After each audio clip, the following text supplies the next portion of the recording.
ආයිබෝවන් අදත් ඔයගොල්ලන්ව target maths channel එකට ආදරෙන් පිළිගන්නවා. එතකොට මම කලින් පේපර් එක සාකච්ඡා කරලා දාන්න නැති. ඒකේ අඩුපාඩු ඔයාම බලා ගන්න නැති. මොකද්ද මට වැරදුනේ? මොනවද මට පුළුවන්? කොහොමද අපි පේපර් එකට හිතන්න ඕනේ? කොහොමද අපි කෙටි ප්‍රශ්නයක් ගොඩ දාගන්නේ? කොහොමද කෙටි ප්‍රශ්න පේපර් එකක් අපි ගොඩ දාගන්නේ? කොහොමද විශේෂයෙන්ම අපි ටයිම් එක මැනේජ් කරන්න කියන ඒ අදාළ කරුණු ටික ඔයා හොඳටම ගොඩ දාගන්න නැති කියලා මම හිතනවා. එතකොට තව දේවල් ගැන අදත් අපි කතා කරනවා. එතකොට ඊට කලින් අද මම ඔයාලට වැදගත් දෙයක් ගැන කියන්නම්. මොකද්ද? අද මම රචනා පේපර් එකේ ගානක් කතා කරන්න යනවා. මොකද මේ ගානට ටිකක් වෙලා යන හින්දා මම මේ ගැන හොඳටම පැහැදිලි කරන්න ඕන හින්දා තනි වීඩියෝ එකකින් මම මේ ගාන පෙන්නනවා. මොකද්ද ගාන කතා කරන්න යන්නේ? ඔයා දන්න අනිවාර්යයෙන්ම ඔයාට ත්‍රිකෝණමිතිය ගානක් එනවා. අනිවාර්යයෙන්ම ඔයා ත්‍රිකෝණමිතිය ගානක් එනවා. ත්‍රිකෝණමිතිය ගාන කියන එක කෙටි ප්‍රශ්න පත්‍රයටත් එනවා. අනිවාර්යයෙන්ම රචනා ප්‍රශ්න පත්‍රයටත් එනවා. එතකොට අපි බලමු කොහොමද අපි ත්‍රිකෝණමිතිය ගාන කොට දාගන්නේ කියලා. හරි. දැන් අපි කතා කරමු අපේ ත්‍රිකෝණමිතිය ගාන ගැන. ත්‍රිකෝණමිතිය ගාන හදන්න කලින් මම පොඩි දෙයක් මතක් කරන්නම්. ත්‍රිකෝණමිතිය ගානක් කොට දාගන්න අපිට කොච්චර ප්‍රමාණයකට දැනුමක් අවශ්‍යද? එතකොට ත්‍රිකෝණමිතිය ගානක් කොට දාගන්න නම් ත්‍රිකෝණමිතියේ තියෙන සෑම තැනක්ම අපිට උවමනයි. මොකද අපි අද කතා කරන්න යන්නේ ඔයාට අමාරුම තැන. ත්‍රිකෝණමිතියේ තියෙන අමාරුම තැනක් තමයි ඔයාලට. මොකද්ද? ත්‍රිකෝණමිතියේ ප්‍රස්ථාරයක් හරියටම කොට දාගන්නේ කොහොමද කියන එක. එතකොට ත්‍රිකෝණමිතියේ ප්‍රස්ථාරයක් අඳින්න ගියාම ගොඩක් කට්ටිය හිතන මේ ප්‍රස්ථාරයක් අඳින්න පොඩි කණ්ඩාංග ටිකයි යන්නේ ටික විතරයි වෙනවා. නමුත් ත්‍රිකෝණමිතියේ ප්‍රස්ථාරයක් අඳින්න අපිට ත්‍රිකෝණමිතියේ සර්වසාම්‍ය ටික ඕනේ. එතකොට අනිවාර්යෙන් අර පයිතගරස් ප්‍රමේයන් ටික ඕනේ. ඊට අමතරව අනිවාර්යයෙන්ම මොකද්ද? සාධාරණ විසඳුම හොඳට ඔළුවේ තියෙන්න ඕනේ. ඒ ටික ඔළුවේ තියෙනවා නම් ගේමක් නැතුව ගානක් ගොඩ දාගන්න පුළුවන්. අපි බලමු කොහොමද ත්‍රිකෝණමිතිය ගාන ගොඩ දාගන්න පියවර වල ටික. මම මේ කියන පියවර වල ටිකට ඔයා ත්‍රිකෝණමිතිය ප්‍රස්ථාරය කම්ප්ලීට් කරනවා නම් ගේමක් නැතුව ලකුණු 75න් 75ම ගන්න පුළුවන්. නැත්නම් ඊට වඩා ගන්න පුළුවන්. මොකද ඒ ගානට දෙන ලකුණු ප්‍රමාණය අපිට ගේමක් නැතුවම ගන්න පුළුවන්. බලමු අපි කොහොමද කරන්න කියලා. පළවෙනි පියවර තමයි මොකද්ද? අපි අනිවාර්යයෙන්ම ප්‍රස්ථාරයේ උපරිම හා අවම සෙයි. මොකද්ද? මුලින්ම අපි ප්‍රස්ථාරයේ උපරිම හා අවම හොයනවා. දෙවෙනි පියවර විදිහට මොකද කරන්නේ අපි? ප්‍රස්ථාරයේ උපරිම හා අවම වලට අදාළ කෝණ සෙවීම. නැත්නම් කවුද අපි? x නේ. x සෙවීම. ඊළඟට මොකද්ද?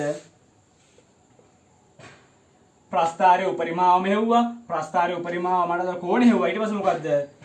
x හා y අක්ෂ ඡේදනය වන ඛණ්ඩාංග සෙවීම. තුන්වෙනි පියවර විදිහට මොකද්ද කරන්න ඔයා? xy yy කැපිටල් දැන් ටික හොයාගන්නත් ඕනේ. හතරවෙනි පියවර විදිහට මොකද්ද? මෙන්න මේක තමයි ගොඩක් කට්ටිය හලන තැන. ප්‍රස්ථාරයේ සීමාවට අදාළ y නැත්තම් fx හි අගය සෙවීම. මොකද්ද? ප්‍රස්ථාරයේ සීමාවට අදාළ y නැත්තම් fx හි අගය සෙවීම. මොකද්ද මේ මෙතනින් කියන්නේ? ඔයාට හොඳට ඔළුවේ තුණු ඇති. මොකද්ද? ගානේ බලන්න අග දීලා ඇති. නැත්තම් පටන් ගන්න තැනම දීලා ඇති. මොකද්ද? උදාහරණයකට මෙහෙම y සමානයි 2 ධන sin 3x කියලා මෙහෙම දාලා වශයෙන් පොඩි ප්‍රස්ථාරම උදාහරණයක් ගත්තේ. y සමාන sin 2 ධන sin 3x ප්‍රස්ථාරය මෙන්න මෙහෙම. x කියන එක්කෙනා බිඳුවට වැඩි විශාලයි 5. ඔන්න මෙන්න මේ පරාසය අතුර අඳින්න. මෙන්න මේ පරාසයට අදාළව ප්‍රස්ථාරය අඳින්න. එතකොට මෙන්න මේ පරාසයට අදාළව තමයි ප්‍රස්ථාරය අඳින්න ඕනේ. එතකොට ඒ පරාසයට අදාළව අදිද්දී අපි කෝණ ගණිත ගන්නවනේ මොකද්ද? මෙන්න මේ පරාසයට අදාළව තමයි අපි කෝණ ටික ගන්න. නමුත් ගොඩක් කට්ටිය මේක ගැන හිතන්නද තමන්ට හිතෙන හැම කෝණයක්ම දාලා ආදේශ කර නමුත් මම අද මේ කියා දෙන දේ ඔයාලට හොඳටම ගාන කොට දාගන්න පුළුවන්. එහෙනම් අපි යන් දැන් ගාන හදන්න. දැන් බලන්න මම බෝල්ඩ් එකේ ගාන ලියලා තියෙනවා. මොකද්ද? fx සමානයි 3 cos වර්ග x 2 මූල 3 sin x cos x ධන sin වර්ග x ධන 1 ධන sin වර්ග x ධන 1 කියන එක කෙනා දීලා තිනවා ගානේ. ඒක අපි හදන්න ඕනේ fx සමානයි a cos 2x ධන alpha ධන b ආකාරයට හදන්න. එතකොට තාම අපි ප්‍රස්ථාරයක් අඳින්නේ නැහැ. මුලින් අපිට කියනවා අනිවාර්යයෙන්ම සෑම ත්‍රිකෝණමිතිය ගානකම බහුතරයක් ගානකම ත්‍රිකෝණේ ප්‍රස්ථාරය අඳින්න ඕනේ එකපාර දෙන්නේ නැතුව අපිට ඒක මෙන්න මේක වගේ එකක් දීලා මෙන්න මේ විදිහට හදාගන්නේ කියලා. ඒතර මේ විදිහට හදාගන්නම් ඔයාගේ ඔළුවේ දුවන්න ඕනේ මොකද්ද? ත්‍රිකෝණමිතිය සර්වසාම්‍යයන් දැනුම. පැහැදිලිද? මූලික ප්‍රමේයන් ටික දුවන්න ඕනේ. එතකොට කොහොමද මේක හදාගන්නේ? මම ඒතර මේක යන්නම් බලන්න හොඳට. මෙතන තියෙන්නේ cos 2x ධන alpha කියන එක. නේ? මෙන්න මේ විදිහට අපි හදාගන්න ඕනේ. මේකෙන් මෙතනට එන්න ඕනේ. සමහර කට්ටියට ගාන දැක්ක ගමන් වැඩේ ටක් ගාලාපත් වෙනවා. කොහොමද මේ වගේ කරන්නේ? මොකද ඒ තමන් කරලා තියෙනවා ප්‍රශ්න නැතුම එනවා. නමුත් කොහොමද මම මුලින් ඉඳන් කියන්නම් කිසිම ත්‍රිකෝණමිතිය දැනුමක් නැති කෙනෙක්ට කොහොමද මේ ගොඩ දාගන්නේ කියලා. කොහොමද ප්‍රස්තාර ගැන කිසිම දැනුමක් නැති කෙනෙක් මේ ගොඩ දාගන්නේ කියලා. හරි. එතකොට cos 2x දැන් alpha කියලා. පොඩ මේක විසඳන්න. එතකොට මොකක්ද දෙන්නේ? මේ තියෙන cos a දැන b සූත්‍රය. එතකොට මොකක්ද දෙන්නේ? cos 2x cos alpha ඊට පස්සේ මොකක්ද දෙන්නේ? ඍණ sin 2x sin alpha. එහෙනම් ඔයා මෙතනින් හදා ගන්න ඕනේ කවුද?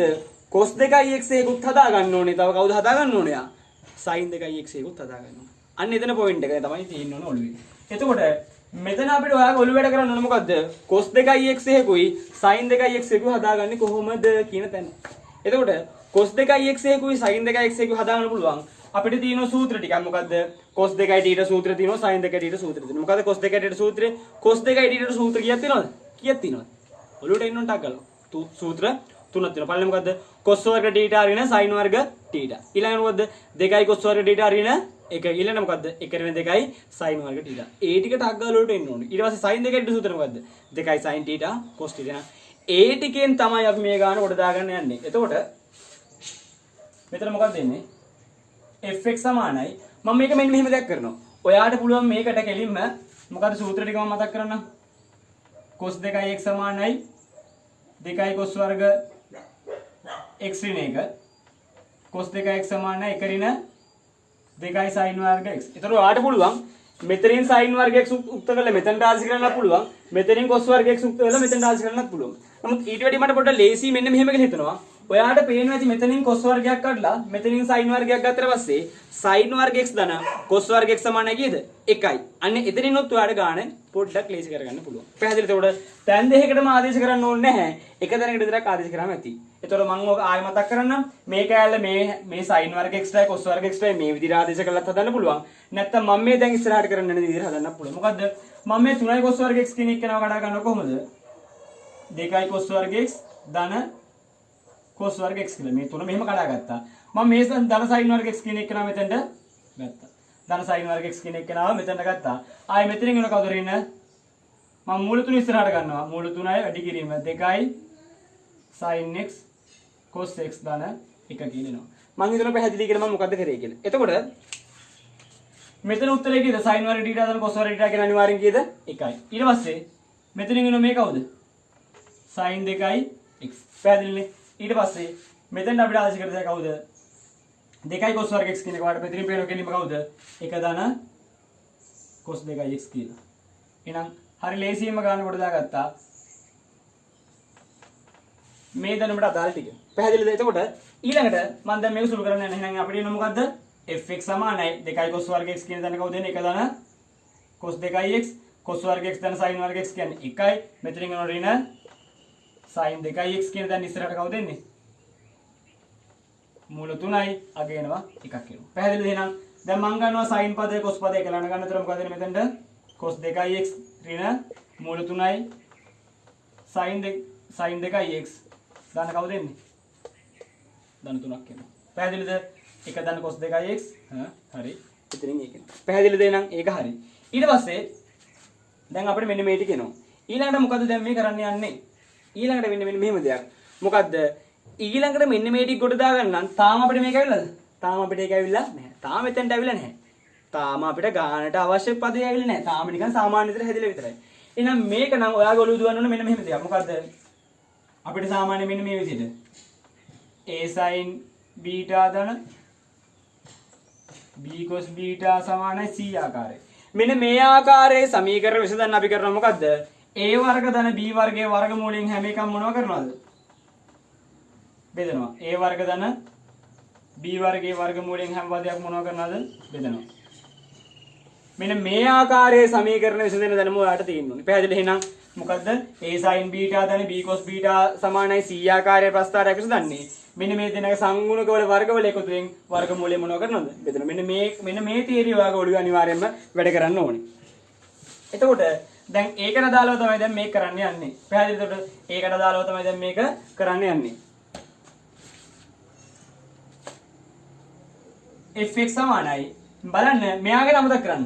එයාම මතක් කරන්න මෙතන. මෙතන කවුද එන්නේ? එතකොට 1 වර්ගයේ ධන මූල 3 වර්ගයේ වර්ග මූල 3 කවුද එන්නේ? 4 වර්ගමූලය කියන්නේ කවුද? 2. එහෙනම් මේ දෙන්නව ගාගෙනද බෙදනවා. මෙයාත් බෙදනවා 2කින් cos 2x වෙන. මෙතනත් වෙන මූල තුන බෙදීම 2ක්. sin 2x තරම් 3ක් වෙනවා. එතකොට මම මේක බෙදුවාම හරියද? බෙදලා විතරක් තිබ්බාම හරියද? හරිනේ. හරිද? නෑ නෑ එහෙම හරියන්නේ නෑ. මොකද ගානකට අපි කරා නම් මොකක් හරි අවහිරයක් කරා නම් ඒක කැපලෙන විදිහට අපි ඒක සාධාරණීකරණයක් කරන්නත් ඕනේ. එහෙනම් මේ හැම පදයක්ම දෙකෙන් බෙදුවට පස්සේ අපි එහෙනම් මේක අනිවාර්යයෙන්ම දෙකෙන් වැඩි කරන්නත් ඕනේ. එතකොට තමයි ගානට ප්‍රශ්නයක් නැතුව වැඩි වෙන්නේ. පැහැදිලිද? එන එකත් හරි. එහෙනම් අපිට උන දැන් fx සමානයි දෙවාරයක් මෙතන කවුද එන්නේ? cos 2x භාගය වෙනුවට ලියලා අපිට කවුද? භාගය වෙනුවට අපිට ලියලා කවුද? cos 5 බෙදීම 3 ඍණ ආයි මෙතනින් එනවා කවුද? sin 2x මෙතනින් ලියතයි අපිට අපව කවුද? sin 5 බෙදීම 3 කියලා. පැහැදිලිද? එහෙනම් ඒ ටික එහෙනම් අපි ලස්සනට කොට දාගත්තා. එහෙනම් මෙතනින් එනවා වරහණක් ධන 3 කියලා. මෙතන මොකක්ද එන්නේ? fx සමානයි 2යි. මෙන්න තියෙනවා cos a ඍණ b සූත්‍රය. මොකක්ද එහෙනම් එන්නේ? cos 2x cos a ධන b සූත්‍රය. cos 2x ධන 5 බෙදීම 3 ධන 3. එහෙනම් මෙතන මොකක්ද එන්නේ? එහෙනම් මේ තියෙන fx සමානයි a cos 2x ධන alpha ධන c ආකාරයට තියෙන්නේ නේ b ආකාරයට තියෙන්නේ. එහෙනම් අපිට පුළුවන් දැන් මොකද්ද? a කියන්නේ කෙලින්ම 2යි කියලා ලියන්න පුළුවන්. b කියන්නේ කවුද කෙලින්ම 3යි කියලා කියන්න පුළුවන්. පැහැදිලිද? එහෙනම් a කියන්නේ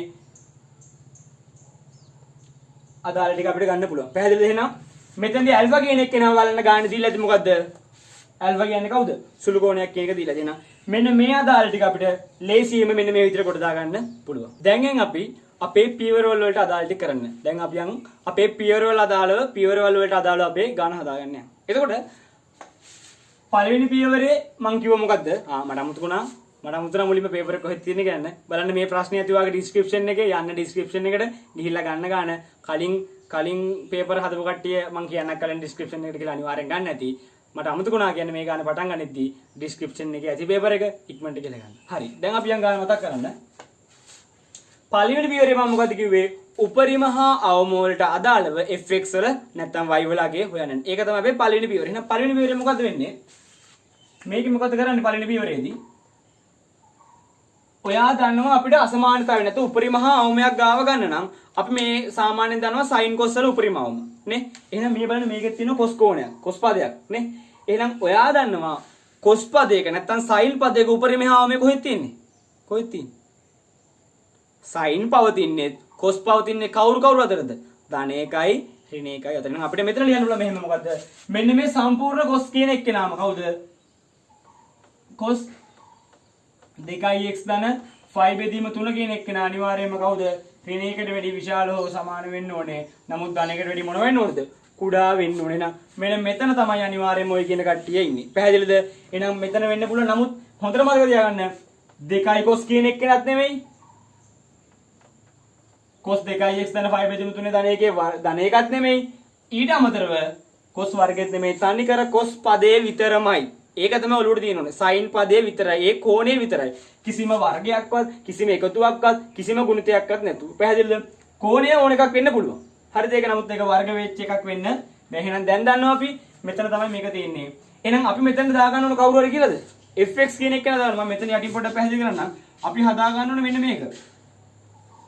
fx කියන එක නයිනේ කවුරු අතර නෙමෙයි. එහෙනම් මෙතනින් එනවා අවමය, මෙතනින් එනවා උපරිමය. එහෙනම් දැන් මෙන්න මේ අතරමැද්ද කවුරු හදා ගන්න ඕනද අපි? fx කියන එක නම හදා ගන්නවා. අතරමැද්ද fx හදා ගන්නවා. එහෙනම් බලන්න. මුලින්ම කරන්න ඕනේ මෙන්න මේ fx හදා ගන්න අපි මේකට තුනක් එකතු කරලා හරියනවද? නෑ මුලින්ම අපි මේ හැම එකම කායින් වැඩි කරන්න ඕනේ. දෙකෙන් වැඩි කරනවා. එහෙනම් මෙතන කවුද එන්නේ? ඍණ 2 2යි cos 2x ධන 5 බෙදීම 3 2 කියලා එනවා. පැහැදිලිද ඒක? ඒක හරියි. ඊළඟට fx හදාගන්න මෙතන මොකද කරන්නේ අපි? හැම එකටම කවුද එකතු කරන්න ඕනේ? ධන 3ක් එකතු කරගෙන මොකද එන්නේ? ඍණ 2 ධන 3 විශාලව සමානයි 2යි cos 2x ධන 5 බෙදීම 3 ධන 3 2 ධන 3. එහෙනම් මෙතන නෝ කීයද? එකක්. මෙන්න දැන් ඉන්නව කවුද? fx. මෙන්න ඉන්නව කවුද? පහ. එහෙනම් මේ බලන්න. මෙන්න මේකට අදාළව අපි දැන් ගන්න කොට දාගත්තා. එහෙනම් දැන් මොකද්ද වෙන්නේ? fx කියන එක නා පහට වැඩිය කුඩායි ධනයකට වැඩිය විශාලයි කියලා. එහෙනම් අපි ලියනවා දැන් මොකද්ද? fx උපරිම සමානයි 5යි fx අවම සමාන 1යි. පැහැදිලිද? එහෙනම් උපරිම හා අවම වලට අදාළව අපි දැන් මොකද කරේ? උපරිම හා අවම ටික අපි දැන් හොයාගත්තා. දැන් එහෙනම් පළවෙනි පියවර අපේ සාර්ථකයි මොකද්ද? අපි දන්නවා දැන් උපරිමය කියන්නේ 5යි, අවමය කියන්නේ 1. එහෙනම් ඕන එක්කෙනෙක්ට මේ පියවර නිකම්ම කොට දාගන්න පුළුවන්. හරි. ඊළඟට උපරිම ටික අපි හොයාගත්තා. දෙවෙනි පියවරේ මොකද්ද මං කිව්වේ? දෙවෙනි පියවරේ මං ඔයාලට කිව්වේ මොකද්ද? උපරිම හා අවම වලට අදාළ කවුරු වෙන්න ඕනද? කෝණ ටික හොයාගන්න. එහෙනම් අපි මම මෙන්න මේ වෙන් කිරීමක් කරන්න. උපරිම හා අවම වලට මම මේ පැත්ත කරන්න උපරිම. මම මේ ටික කරන්න අවම. එහෙනම් උපරිම හා අවම වලට අදාළ කෝණ ටික තමයි දැන් හොයන්න යන්නේ. එතකොට උපරිම වලට අදාළ කෝණ ටික හොයන්න නම් අපි කොතනින්ද පටන් ගත්තේ? උපරිමයක් කියන එක. අපි ගත්තා කෝණය කාට සමාන උපරිමයක් නම් ධනයකට. උපරිමයේ සමාන කාට ධනයකට. cos අනුපාතය sin අනුපාතය කියන එක න සමාන උපරිමයකද කීයටද? ධනයකට. එහෙනම් අපි දැන් මේක හොයන්න යන්නේ මොකද්ද?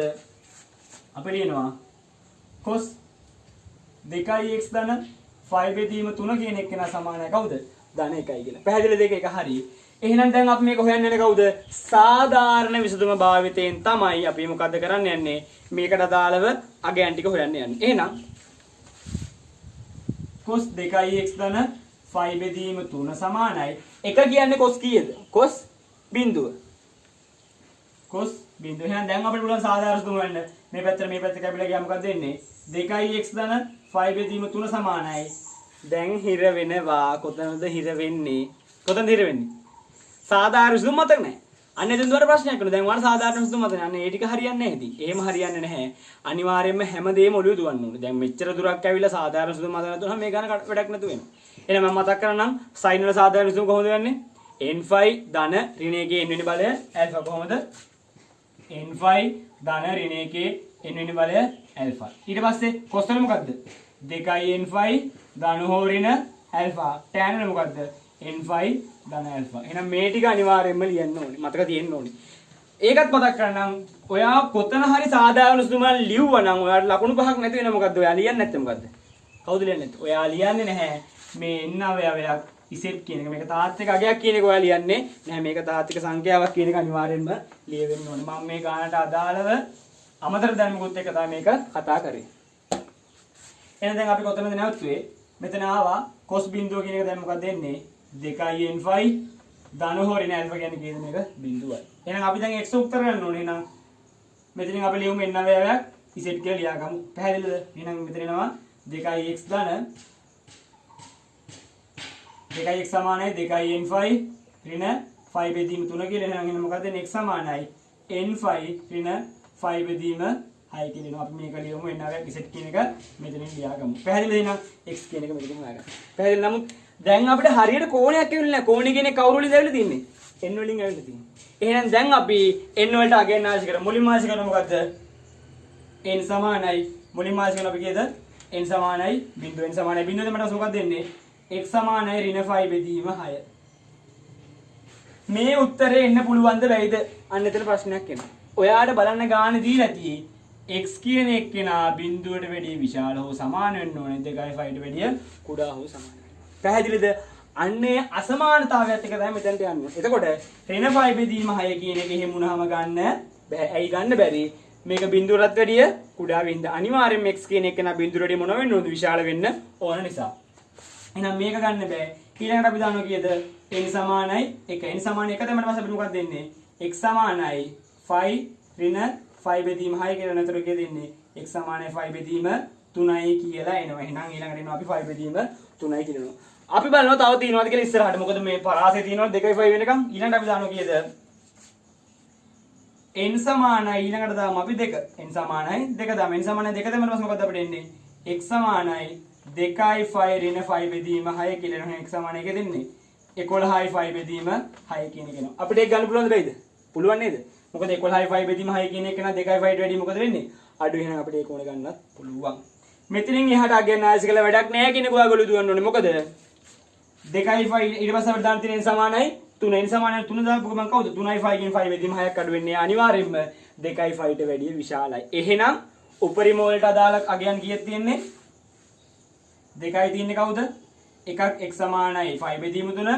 අනිත් එක කවුද? x සමානයි 11යි 5 බෙදීම 6. එකක් කවුද එන්නේ? x සමානයි 5 බෙදීම 3. අනිත් එක එනවා එකක් 11යි 5 බෙදීම 6. දැන් අපි යමු මොකද්ද? අවම වලට අදාළ ටික වෙන. දැන් ඔයාලට අවම වලට අදාළ ටික ප්‍රශ්න නැතුවම කොට දාගන්න පුළුවන් වෙනවා. මොකද මේ ටික මම පැහැදිලි කරලා කියන්නේ අවම ටික වලට පැහැදිලි කරගන්න පුළුවන්. එහෙනම් අවමුලට දාලා යද්දී මොකද ඒකෙත් වෙන්නේ cos 2x ධන 5 බෙදීම 3 සමානයි අවමේකදී කවුද වෙන්නේ අවමේදී ඍණ 1ක් කියනවා cos 2x ධන 5 බෙදීම 3 සමානයි ඍණ 1යි කියනවා. එහෙනම් අවමේකදී ඊට පස්සේ මොකක්ද වෙන්නේ cos 2x ධන 5 බෙදීම 3 සමානයි ඍණ 1 කියන්නේ කවුද cos ඒක මතක් වෙන්න ඕනට ගාලා cos 5. එහෙනම් දැන් අපි සාධාරණ සුදුම ලියමු මේ දෙක කපලා cos to cos කැපුණා. එහෙනම් එනවා 2x ධන 5 බෙදීම 3 සමානයි කවුද 2n5 ධන හෝරින 5 කියලා එනවා 2n5 ධන හෝරින 5 කියලා නම් දැන් අපිට අක් ගාලා 2x සමානයි 2n5 ධන හෝරින 5 ඍණ 5 බෙදීම 3. ඒතර ඊළඟට එන මොකද්ද x සමානයි n5 ධන හෝරින 5 බෙදීම 2 ඍණ 5 බෙදීම 6 කියලා ලියනවා. එහෙනම් මෙතන ලියනවා අපි කවුද n9 ඉසෙට් කියලා ලියමු. දැන් පැහැදිලිවද මේ විදිහටම තමයි අපි මෙතනත් කරේ මේ විදිහටම තමයි මෙතනත් අපි කරේ. දැන් අපි සාමාන්‍ය විදිහටම දැන් ඔයපත් වෙලා තියෙන්නේ මොකද්ද? මොකද්ද කරේ අපි දැන් මේකට අදාළ අගයන් ටික ආදේශ කරන මුලින්ම දාන කවුද n සමානයි බිංදුව n සමානයි බිංදුව දෙකට මොකද්ද අපිට කෙලින් වෙන්නේ? x සමානයි ධන හෝරින 5 බෙදීම 2 ඍණ 5 බෙදීම 6. එතකොට බලන්න ඍණාගේ ආදේශ කරපුවා නැත්නම් ඍණ පදයේ සැලකුව ගමන් මොකද්ද වෙන්නේ? ඍණ පදයේ සැලකුව ගමන් මොකද වෙන්නේ? අපිට එන්නෙම ඍණාගයක්. නමුත් ඍණාගයක් බෑ මොකද ඔයා දන්නවා කලින් සීමාවකට මතක ඇති මොකද්ද? බිංදුවට වැඩි මොනව වෙන්න බෑද? අඩු වෙන්න බෑ. එහෙනම් මේක ඍණ පදයේ ගැන හිතන්න. එහෙනම් ධන පදයේ කවුද එන්නේ? 5 බෙදීම 2 ඍණ 5 බෙදීම 6 කියන එක මොකද්ද? x සමානයි 5 බෙදීම 3. ගාන මොකක් හරි ඔලක් කරලා නැද්ද මං හදපු එකේ? වැරද්දක් වෙලා. දැන් ඔයාට අහුණාද වැරද්ද? වැරද්ද මං කොහොමද වැරදි කියලා හිතුනේ? බලන්න. මට උපරිමයත් 5 බෙදීම 3ක් ඇවිල්ලා උපරිමයත් 5 බෙදීම 3ක් ඇවිල්ලා අවමයත් 5 බෙදීම 3ක් ඇවිල්ලා. එහෙම වෙන්න පුළුවන්ද? ගානක් ප්‍රස්තාර මෙහෙම තියෙනවද? අපිට උගන්වන්නේ නැහැ නේ එහෙම ප්‍රස්තාරනේ. මෙහෙම මෙතන උපරිමය අවමය දෙකම එකම තැන තියෙනවා. එහෙම උගන්වන්නේ නැහැ. එහෙනම් බලන්න මට කොහේ හරි වැරද්දක් වෙලා. අන්න ඒක තමයි අන්න ඒ වගේ දේවලුත් ඔයාලට හිතෙන්න ඕනේ. දැන් කොහේ හරි වැරද්දක් වුණා නම් ඒක දැනෙන්න ඕනේ. බලන්න. මෙතන බලන්න මෙතන තියෙන්නේ 6යි 5 ඍණ 5 බෙදීම 6. ඒතර මම වැරද්ද කරලා තියෙන්නේ. ඒතර 5 බෙදීම 3යි කියලා බලන්න. ඒතර මොකද්ද කියෙන්නේ? 6යි ඒතර කියෙන්නේ 5යි 5 බෙදීම 6යි කියන්නේ 5යි 5 බෙදීම 6යි කියන්නේ. පැහැදිලිද වෙනවා 5යි 5 බෙදීම 6යි කියන්නේ. තේරුම් ගන්න ඕන එතන. මට තේරුණා මොකද වැරද්ද? උපරිමයි අවමයි දෙකටම එකම කෝණෙ නෙබේ. එහෙනම් මම වැරද්දක් කළා දිනවා. වැරද්ද චෙක් කරන්න මම ආපහු බැලුවා. එහෙනම් මට ඒ වැරද්දත් අහු වුණා. එහෙනම් මේක වෙන්න පුළුවන්. ඇයි ඒ අර පරාසය අතරින් හින්දා. ඊට පස්සේ අපි දානවා කීයද n සමානයි 1. n සමානයි 1 දෙන්නට පස්සේ මොකද්ද අපිට එන්නේ? n සමානයි 1 දෙන්නට පස්සේ එනවා x සමානයි 5 ධන හෝරින 5 බෙදීම 2 ඍණ 5 බෙදීම 6 කියලා. එහෙනම් ඊට පස්සේ මොකද x සමානයි 5 ධන අවස්ථාව සලකනවා මම 5 බෙදීම 2 ඍණ 5 බෙදීම 6 විතර මොකද එන්නේ? x සමානයි මෙතන එනවා අපි ගමු පොදු හරිය 6ක් විදියට 6 ධන 6යි 5 ධන 3යි 5 ඍණ 5 කියලා. එතන කියන්නේ x සමානයි 6යි 5 ධන 3යි 5 විතර එනවා කීයද? 7යි 8යි 5 බෙදීම 6යි. ඒ කියන්නේ කීයද? 4යි 5 බෙදීම 3යි කියලා. ඊළඟට කීයද දෙන්නේ? 4යි 5 බෙදීම 3යි කියලා. කීයද? 4යි 5 බෙදීම. එහෙනම් අපිට එනවා තව එකක් 4යි 5 බෙදීම 3යි. 4යි 5 බෙදීම 3ත් ගන්න පුළුවන්ද බැයිද? 4යි 5 බෙදීම 3ත් ගන්න පුළුවන්. මොකද ඒකත් 2යි 5ට වැඩිය අඩු නිසා 4යි 5 බෙදීම 3ත් ගන්න පුළුවන්. මම උපරිමයන්ට අදාළ ටික මකලා දාන්නම්. දැන් එහෙනම් හරිය අපි ගානේ ගොඩක් දේවල් කොට දාගෙන ඉවරයි. මම මේ ටික විතරක් තියෙද්දි අනිත් ටික මකලා දාන්න. දැන් අපිට තව එකක් ආශි කරලා දැම්මේ බැලුව බැලමට 4යි 5 බෙදීම 3 විතරනේ තියෙන්නේ. එතකොට මේක තව 2යි 5 වෙනකන් තව ගොඩක් දුර තියෙන්නේ. එහෙනම් n සමානයි කවුද? දෙකත් ආදේශ කරලා බලමු. n සමානයි දෙකත් ආදේශ කරලා බලමු. එතකොට n සමානයි දෙකත් ආදේශ කරලා ඊට පස්සේ මොකද්ද වෙන්නේ? n සමානයි 2. n සමානයි 2 දැම්මට පස්සේ මොකක්ද දෙන්නේ අපිට? x සමානයි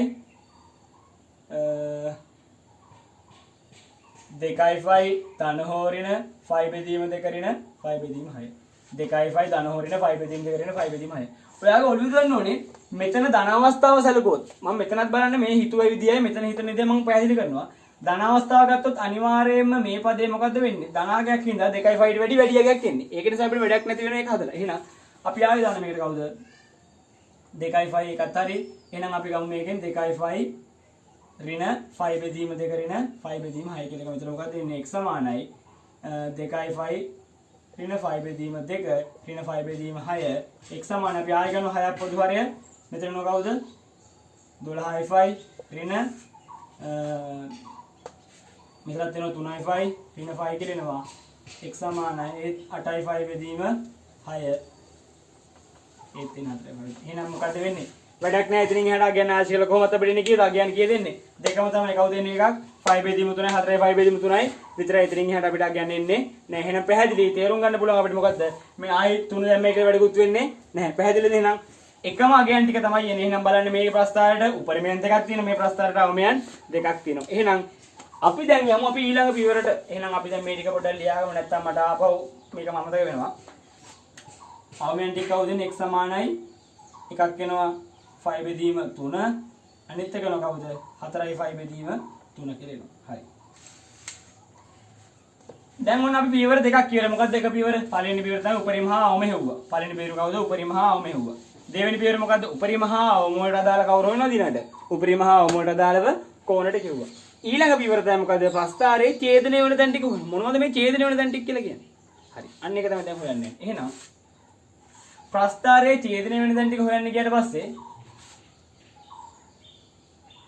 fx සමානයි අපිට දෙන දෙවාරයක් cos 2x ධන 5 බෙදීම 3 ධන 3. පැහැදිලිද එහෙනම්? ප්‍රස්ථාරයේ ඡේදනය වෙන තැන කියන්නේ කවුද? x අක්ෂයේ ඡේදනය වෙන තැන උයි y අක්ෂයේ ඡේදනය වෙන තැන. එහෙනම් අපිට පුළුවන් y අක්ෂයේ ඡේදනය වෙන තැන නැත්නම් මේක ආරම්භක තැන ගතයි මොකද්ද? මේක x කියන එක්කෙනා කවුරු කරනවද? බිඳුව කරනවා. y හොයන්න කවුරු කරන්නේ? x කියන එක්කෙනා බිඳුව කරනවා. x අක්ෂයේ ඡේදනය වෙන තැන හොයන්න කවුද? y කියන එක්කෙනා බිඳුව කරනවා. ඒක ඔයගේ O level දැනුමින් ඔයාලට කරගන්න පුළුවන්. එහෙනම් අපි ගන්නවා x සමානයි බිඳුවට. එහෙනම් මොකද එන්නේ? fx සමානයි දෙවාරයක් cos බිඳුව ධන 5 බෙදීම 3 ධන 3 කියන්නේ කීයද? cos 5 බෙදීම 3 නේ. එතකොට මොකද එන්නේ? fx සමානයි 2යි cos 5 බෙදීම 3 කියන්නේ කෙලින්ම කීයද? භාගයයි ධන 3යි කියන්නේ කීයද? 2කට 2 කැපිලා කියලා fx සමානයි 4යි කියලා එනවා. එහෙනම් fx සමානයි 4. එහෙනම් ප්‍රස්ථාරය පටන් ගන්න කොතනින්ද? 4 නේද? ප්‍රස්ථාරය පටන් ගන්න දෙන්න නෙමෙයි. ඒක පස්සේ මතක් කරන්න. ප්‍රස්ථාරයේ y අක්ෂයේ ඡේදනය කොතනින්ද? 4. පැහැදිලි නම් ප්‍රස්ථාරයේ y අක්ෂයේ ඡේදනය කොතනින්ද? 4. එහෙනම් ඒක පැහැදිලි. බලන්න මේ ගාන. දැන් ඔයා මේක යනවා කවුරු හොයන්නද? x අක්ෂයේ ඡේදනය වෙන තැනොත් හොයනවා. x අක්ෂයේ ඡේදනය වෙන තැන හොයන්න කවුරු බිඳුව කරන්න ඕනද? fx නැත්නම් y කියන එක්කෙනා බිඳුවක් කරන්න ඕනේ. නමුත් බලන්න නිකමට පොඩ්ඩක් හිතන්න. ඔයාට මේ ගානට අදාළව උපරිමය ආවේ කීයද? උපරිමය 5ක් ආවා. ඔයාට මේ ගානට අදාළව අවමය කීයක් දෙන්නේ? අවම එකක් ආවා. එතකොට මේ ප්‍රස්ථාරය අනිවාර්යයෙන්ම ඇදින්න කවුරු අතරද? 1යි 5යි අතර. එතකොට හැදෙයිද කියන්නේ ප්‍රස්ථාරය x අක්ෂයේ ඡේදනය කරයිද? අන්න හරි. එතකොට අන්න ඒව ඔලුවට වැටෙන්න ඕනේ. කොයි මොහොතකවත් උපරිමයන් හා අවමයන්ට අදාළව පමණක් ප්‍රස්ථාරය ඇදෙන හින්දා මේ ගානට අදාළව ප්‍රස්ථාරය x අක්ෂයේ ඡේදනය වෙන්නේ නැහැ. නමුත් මම ඔයාලට මතක් කරන්න කොහොමද x අක්ෂයේ ඡේදනය වෙන තැන් හොයන්නේ කියලා. එතකොට ඔයාලට x අක්ෂයේ ඡේදනය වෙන තැන් ටික හොයලා තියෙන්නේ කොහොමද? ප්‍රශ්නයක් ඇත්තම නැතුව. ඔයා කරන්න ඕනේ මේකෙත් බිඳුව කරනවා. එතකොට මොකද වෙන්නේ? බිඳුව සමානයි 2යි cos 2යි x ධන 5 බෙදීම 3 ධන 3 කියලා එනවා. ඊට පස්සේ ඔයා මොකද කරන්න ඕනේ? මේක උක්ත කර ගන්නවා. මේක උක්ත කර ගන්නවා. මම මේ ගානේ චුට්ටක් වෙනස් කරන්න. මේ ගානට අදාළව නැහැ. මම මේ ගාන වෙනස් කරනවා. මම මෙතන පොඩ්ඩක් දාගන්නම් කවුද? ඍණ 1 කියලා. මෙන්න මේ වගේ එකක් ආවොත්. එතකොට මොකද වෙන්නේ වාට? cos 2යි x ධන 5 බෙදීම 3 සමානයි කවුද? ඍණ ධන භාගයයි කියලා එනවා. එතනදී ආපහු ඔයාලට සාධාරණ සුදුමල් ලියන්න පුළුවන්. මොකද එක අගයකට වඩා අගයන් වැඩි ප්‍රමාණයක් කියනවා නම් අපි එතනදී සාධාරණ සුදුමක් දානවා. එතන මොකක්ද වෙන්නේ? 5 බෙදීම 3 සමානයි cos 5 බෙදීම 3. දැන් බුලුවන් ඔයාලට සාධාරණ සුදුමල් ලියන්න. සාධාරණ සුදුමක් ලියලා අපි මේ කලින් හොයපු විදිහට මොකද කරන්නේ? අගයන් ආශි කර අගයන් හොයනවා. ඇයි එහෙම කරන්නේ? ඇයි මේ අගයන් ආශි කර ඡේදනය වෙන තැන කීයද? ඡේදනය වෙන තැන එකට වඩා තියෙන්න බැයිද? පුළුවන්. මම ඒක මෙහෙම පෙන්නන්නම්. සාමාන්‍ය ප්‍රස්ථාරය මෙහෙම ගියාට පස්සේ බලන්න මේ මෙතනත් ඡේදනය වෙනවා, මෙතනත් ඡේදනය වෙනවා, මෙතනත් ඡේදනය වෙනවා, මෙතනත් ඡේදනය වෙනවා. පැහැදිලිද? එතකොට මෙන්න මේ ඡේදනය වෙන තැන් ටික මෙන්න මෙතන x වලට n වලට බිඳුව දාලා n වලට 1 දාලා n වලට 2 දාලා අන්නේ අදාළ තැන් වලදී අපිට හොයාගන්න පුළුවන්. එහෙනම් මං හිතනවා දැන් 100%ක් ඒ පියවර වල 3ට වෙනකම් පැහැදිලි කියලා. ඊළඟ කතාව ගත්තොත් ඊළඟ කතාවේ මොකද්ද වෙන්නේ? මෙන්න මෙහෙම දෙයක් වෙන්නේ. 4 වෙනි පියවර. මේක ගොඩක් කට්ටිය කරන්නේ නැහැ. නමුත් මේක වෙන්න ඕන දෙයක්. මොකද්ද? සීමාවට අදාළව අගයන් හොයන. සීමාවට අදාළ කියන්නේ අපිට ප්‍රස්ථාරය අඳින්නේ කියලා කිව්ව කොතනද? අපිට ප්‍රස්ථාරය අඳින්නේ කියලා දුන්නේ 2යි 5 බිඳුවත් අතර. එහෙනම් අපි අනිවාර්යෙන් මේ ප්‍රස්ථාර නවතින්නත් ඕන කොතනින්ද? බිඳුවයි 2යි 5 අතර තමයි නවතින්නේ. ඔයා වෙලාවටම හෙව්ව මොකද්ද? මේ ගානට අදාළව නම් ඔයා හෙව්ව කෙලිම මොකද්ද? x සමානයි බිඳුවේදී ඔයා බැලුවා y කීයද කියලා කෙලින්ම හෙව්වා. ඇයි අපි හෙව්වා ප්‍රස්ථාරයේ x y අක්ෂය ඡේදනය කොතනද කියලා. එහෙනම් අපි දැන් බිඳුවට දාලා හොන්නේ. නමුත් අපි දැන් බලන්න ඕනේ මොකද්ද? 2යි 5ට අදාළව ප්‍රස්ථාරයේ කොතනද පිහිටන්නේ කියලා. පැහැදිලි. එහෙනම් මොකද්ද ඔයා කරන්න ඕනේ? ඔයා ආදේශ කරනවා x සමානයි 2යි 5. එතන මොකක්ද එන්නේ? fx සමානයි දෙවාරයක් cos 2යි 5 ධන 5 බෙදීම 3 කියලා ධන 3 එනවා. එහෙනම් fx සමානයි 2යි cos 4යි 5 ධන 5 බෙදීම 3 ධන 3 කියලා එනවා. මෙන්න මේක තමයි දැන් හොයන්න නැතුව ඔයා දැන් අවුල් වෙනවා. මොකද්ද? සමහර කට්ටිය පොදු හරයක් අරගෙන නටන්න කණි. නමුත් වෘත්තපාද කියන දැනුම වාගේ දුවන්න ඕනේ. මොකද එතකොට මෙන්න 5 මෙන්න 2යි 5 මෙන්න 3යි 5 මෙන්න 4යි 5 4යි 5 ධන 5 බෙදීම 3 කියන්නේ මොන වෘත්තපාදද? පළවෙනි වෘත්ත පාද එහෙනම් කෙලිම ධනාගයම තමයි එන්නේ. එහෙනම් මෙතන එනවා අපා මොකද්ද? 2යි cos 5 බෙදීම 3ම තමයි ධන 3. එහෙනම් මේ තියෙන්නේ කීයද? 4ම තමයි. එහෙනම් මේ ප්‍රස්ථාරයේ පටන් ගන්නෙ ඉවර වෙන්නේ කීයෙන්ද? 4ෙන්ම තමයි. එහෙනම් දැන් අපි යමු මොකද්ද අපේ ප්‍රස්ථාරය අඳින්න. එහෙනම් දැන් ආයෙ මම පියවර වල ටික මතක් කරන්නම්. මොකද්ද පළවෙනි පියවරේ උනේ? පළවෙනි පියවරේ උනේ මොකද්ද? උපරිම හා අවම හෙව්වීම. ඊළඟට මොකද්ද උනේ? උපරිම හා අවමට දාලා කෝණේ හෙව්වා. ඊළඟ පියවරේ මොකද්ද? x අක්ෂය y අක්ෂය ඡේදනය වෙන තැන් හෙව්වා. x අක්ෂය y අක්ෂය ඡේදනය වෙන තැන් හොයද්දී සීමා විදුවක් නැත්නම් අපි ගන්න උපරිම හා අවම යන්නේ ඒවා ධනාගයන් එනවා නම් කොයි මොහොතකවත් x අක්ෂය ඡේදනය වෙන්නේ නැහැ. එහෙනම් ඒ වගේ වෙලාවට අපිට ඕනේ නැත්නම් අර සාමාන්‍ය විදිහටම සාධාරණ සුදුම ලියලා ගන්නවා. ඊළඟට සීමාවට අදාළ ටික හෙව්වා. පැහැදිලිද ඒක? හරි. එහෙනම් දැන්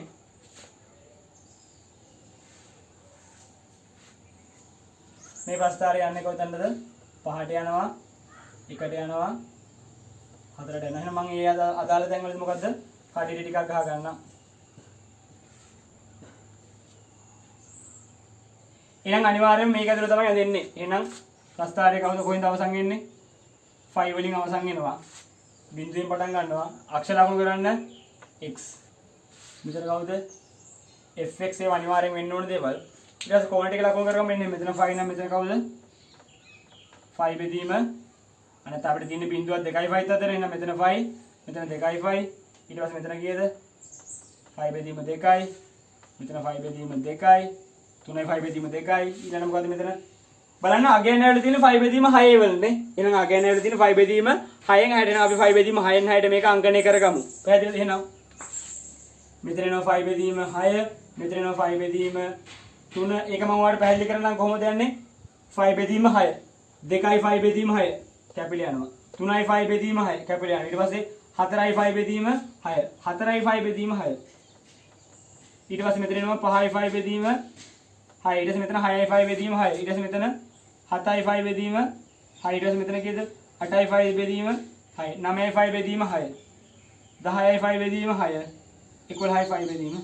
මෙන්න මේ විදිහට තමයි ලකුණු කරන්නේ. ඒකට දැන් පොඩ්ඩක් ඔයාලා සුළු කිරීම ටික කරන මේක දෙක ඉලක්කම කැපිලා ගිහිල්ලා 5යි 5 බෙදීම 3 කියලා එනවා. ඊට පස්සේ මෙතනත් මොකද වෙන්නේ? 4යි 5 බෙදීම 3 කියලා එනවා. ඊට පස්සේ මෙතනත් මොකද වෙන්නේ? 3යි 5 බෙදීම 2 කියලා. මෙන්න මේ වගේ පොඩි පොඩි ට්‍රික්ස් ටිකක් තමයි දාන්න ඕනේ. දැන් ඔයාලට කෝණ ලකුණු කරන්න ගියාම අවුල් අන්නේ වගේ දේවල් ඉතින් පැන්සලෙන් කරා මකුවා ආදාල කපලා දාලා පෑනල් ලියලා දැම්මා. අන්නේ ටික ඔළුවේ දුවන්න ඕනේ. මහ දෙයක් නෙමෙයි මේ ප්‍රස්තාවන ලකුණු කරගන්නවා ඉතින්.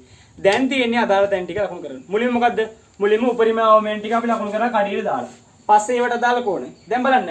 ඔයාලට උපරිමයන්ට අදාළ කෝණ එකක් 5යි 5 බෙදීම 6 අනිත් එක කවුද 11යි 5 බෙදීම 6. එහෙනම් බලන්න 5යි 5 බෙදීම 6 තියෙන මෙතන. එහෙනම් මෙතන තියෙන උපරිම. ඔන්න ඔකට පොඩි උපරිමයක් දාගන්න. ඊට පස්සේ ආයිකව කොතනද 11යි 5 බෙදීම 6ත් කවුද ඉන්නේ? උපරිමයක් එනවා. 11යි 5 බෙදීම 6ත් උපරිමයක් එනවා. ඒකත් හරි. ඊට පස්සේ ඔයාලට 5 බෙදීම 3ේදී අවමයක් ආවා. 5 බෙදීම 3ේදී අවමයක් ආවා. ඒකත් හරි. ඊට පස්සේ 4යි 5 බෙදීම 3ේදී අවමයක් එනවා. පැහැදිලිද එහෙනම්? එහෙනම් ඔන්න ඒ ටිකත් ඉවරයි. එහෙනම් ඊළඟට තියෙන්නේ මොකද්ද? x අක්ෂය හා y අක්ෂය ඡේදනය වෙන දැන් මේකේ x අක්ෂය ඡේදනය වෙන්නේ නැහැ. ඒක නිසා y අක්ෂය ඡේදනය වෙන දැන් යන කොතනද y අක්ෂය ඡේදනය වෙන්නේ? අපිට මොකද්ද 4 දී තමයි මේක පටන් ගන්න කියලා. එහෙනම් දැන් අපි යන් ගන්න හදන්න. මෙන්න දැන් ප්‍රස්ථාරය අඳිනවා. මේ ටික මෙහෙම යා කරගෙන යන තින් හරියම ලේසි මේ චිත්‍රයක් වගේ. ගිහිල්ලා 2යි 5 වලින් නවතින්න ඕනේ. අන්න ඒක නිසා තමයි මම ඔයාලට කිව්වේ ප්‍රස්ථාරයේ සීමාවට දාලා කියන්නේ හොයන්න කියලා. එහෙනම් 2යි 5 වලට දාලාත් අපිට 4යි ආගෙන මේකත් 4ෙන් නවතිනවා. 4ෙන් නවතිනවා. මෙන්න ලස්සනට ප්‍රස්ථාරින ප්‍රශ්න නැතුම ප්‍රස්ථාර අපි ඇඳගත්තා. එහෙනම් මේ බලන්න ආපහු මතක් කරන්න අවශ්‍ය නැහැ. නිතර මම බියර් වල ටික මතක් කරා. මෙන්න කණ්ඩාංගය ලකුණු කරන දේ මතක් කරා. කොහොමද 5 බෙදීම 6 නම් 5 බෙදීම 6, 2යි 5 බෙදීම 6, 3යි 5 බෙදීම 6, 4යි 5 බෙදීම ඔහොම ගිහිල්ලා. පස්සේ අගයන් ටික කවලා සරල අගයන් ටිකක් ගත්තා. ඒ කියන්නේ දැන් පහසුවෙන් මම වැඩේ කොට දාගත්තා. දැන් මේ ප්‍රස්තාරයෙන් අහන්න පුළුවන් ප්‍රශ්න ටිකක් තියෙනවා. මොකද්ද මේ ප්‍රස්තාරයෙන් අහන්න පුළුවන් ප්‍රශ්න ටිකක් තියෙනවා. මම ඒක ගානේ දීලා නැතුව ඇති. නමුත් මම ඔයාලට මෙතනදී ඒක කතා කරන්න. මොකද්ද? ඔයාලට දෙනවා fx සමානයි k නම් ඔයාලට දෙන මොකද්ද? fx සමානයි k නම් ඔයාලට කියන මොකක් කරගන්න කියලාද? k ට තියෙන්න පුළුවන් අගයන් මොනවද කියලා අපෙන් අහනවා. එතකොට මේකෙදි අපිට ගන්න මොකද්ද? මේ කියන අපිට විසඳුම් දෙකක් තියෙන විදියට. විසඳුම් නොපවතින විදියට. තාත්වික විසඳුම් තියෙන විදියට. මොනවද ඊට පස්සේ කියනවා? විසඳුම් තුනක් තියෙන විදියට k ට තියෙන අගයන් කියලා. එහෙනම් අපිට පුළුවන් මේකේ මොකද්ද? මේ දෙක අතර වශයෙන් අපිට කීයද මොකද්ද? මූල දෙකක් නේ විසඳුම් දෙකක් තියෙන විදිහට කේට තියෙන අගෙන මොනවද? විසඳුම් දෙකක් තියෙන මේ ප්‍රස්තාරයේ තැන් දෙකකදී විතරක් ඡේදනය කරනවා නම් විසඳුම් දෙකක් විතරක් තියෙන ප්‍රස්තාරයේ තැන් දෙකකදී ඡේදනය වෙන්න ඕනේ. එහෙනම් මොකද වෙන්න ඕනේ? k වලට එනවා කීයක්ද? k සමානයි 5ේදී තමයි විසඳුම් දෙකක් තියෙන්නේ. ඊට පස්සේ 5ත් 4ත් අතර ගත්තොත් ඒ කියන්නේ k කියන එක්කෙනා 4ට වැඩිය විශාලව සමාන වෙන්න ඕනේ. නැත්නම් 4ට වැඩිය විශාල වෙන්න ඕනේ. 5ට වැඩි කුඩා වෙන්න ඕනේ. එතකොට මොකද වෙන්නේ? 1යි 2යි 3යි 4යි කියන තැන් හතරකදී ඡේදනය වෙනවා. අපිට තාත්වික විසඳුම් හතරක් ගන්න පුළුවන් k මෙන්න මේ පරාසය ඊට පස්සේ. ඊට පස්සේ k කියන එකන සමානයි 4 වුණාට පස්සේ k කියන එකන 4ට සමාන වුණාට පස්සේ මොකද වෙන්නේ? 1යි 2යි 3යි 4යි 5යි කියලා අපිට මොකද වෙන්නේ? විසඳුම් පහක් ගන්න පුළුවන්. එහෙනම් දැන් ඔයාලට පැහැදිලි මේ වගේ එකකින් කොහොමද ගන්න හදන්නේ කියලා. එහෙනම් දැන් මම ආයෙ මතක් කරන්න අවශ්‍ය නැහැ. කොහොමද ත්‍රිකෝණමිතිය ගානක් හදන්න? ත්‍රිකෝණමිතිය ගානක් හදන්න අනිවාර්යයෙන්ම සාධාරණ සුදුම් ටික මත දෙන්න ඕනේ, සර්ව සාමාන්‍ය ටික මත වෙන්න ඕනේ. ඒ ටික ඔක්කොම එක හොවෙච්ච එකක් තමයි මොකද ත්‍රිකෝණමිතිය ගානක් කියලා කියන්නේ. නැත්නම් ත්‍රිකෝණමිතිය ප්‍රස්ථාරයක් හදන්න නම්. හරිද? එහෙනම් අදට ප්‍රස්ථාරය ගැන මතක් කරා. ඊට පස්සේ නංගි මල්ලි ආයෙ මතක් කරනවා. තව විභාගයට තියෙන්නේ කොච්චර දවසක්ද? තව විභාගයට තියෙන්නේ මාස දෙකයි දවස් කිහිපයයි තියෙන්නේ. ඒක නිසා මේ මාස ටිකේ හොඳට මැරීගෙන වැඩ කරන්න. මැරීගෙන වැඩ කරොත් විතරයි මොකද්ද ඔයාට ප්‍රතිඵලයක් ගන්න පුළුවන්. අනිත් එක තමයි හොඳට ඔළුව තියාගන්න. ඔයා ගොඩක් දේවල් අල්ලන්න යනවා මේ ටිකේ. ගොඩක් දේවල් කියන්නේ ඔයා සෙල්ලම් කරන්න යනවා, ටීවී බලනවා, ගේම් ගහනවා, මේ ටික ඔක්කොමත් එක්ක නම් මේ වැඩ ටික කරන්න යන්නේ. ඔයාට ඔයා බලාපොරොත්තු වෙන ටාගට් එකට ඔයාට යන්න බෑ. මොකද මේ අතේ තියෙන්න පුළුවන් පෑන් 10යි නම් මට 11 වෙනි පෑන ගන්න පුළුවන්. මගේ 11 වෙනි පාට පෑන ගන්න නම් මම මේ අතේ තියෙන එක පෑනක් බිමින් තියන්න ඕනේ. පැහැදිලිද? ඒ වගේ තමයි ඔයාගේ ජීවිතේට ඔයා දෙයක් ගන්න නම් ඔයාගේ අතේ තියෙන දේවල්. ඒ කියන්නේ ඔයා දේවල් මොනව කරන්න ඕනද? ඈඩ් කරන්න ඕනේ. ඈඩ් කරන්න ඕනේ Tamanට අවශ්‍ය නැති දේවල්. ඒක නිසා බාහිර දේවල් වල යෙදෙන්නේ නැතුව මේ ටිකේ හරියට ගෙදරටලා වැඩ ටික කරගන්න. එතකොට ඔයාට ගේමක් නැතුවම ඔයාගේ වැඩ ටික කොට දාගෙන ඔයාට අවශ්‍ය ටාගට් එකට යන්න පුළුවන්. එහෙනම් ජය වේවා.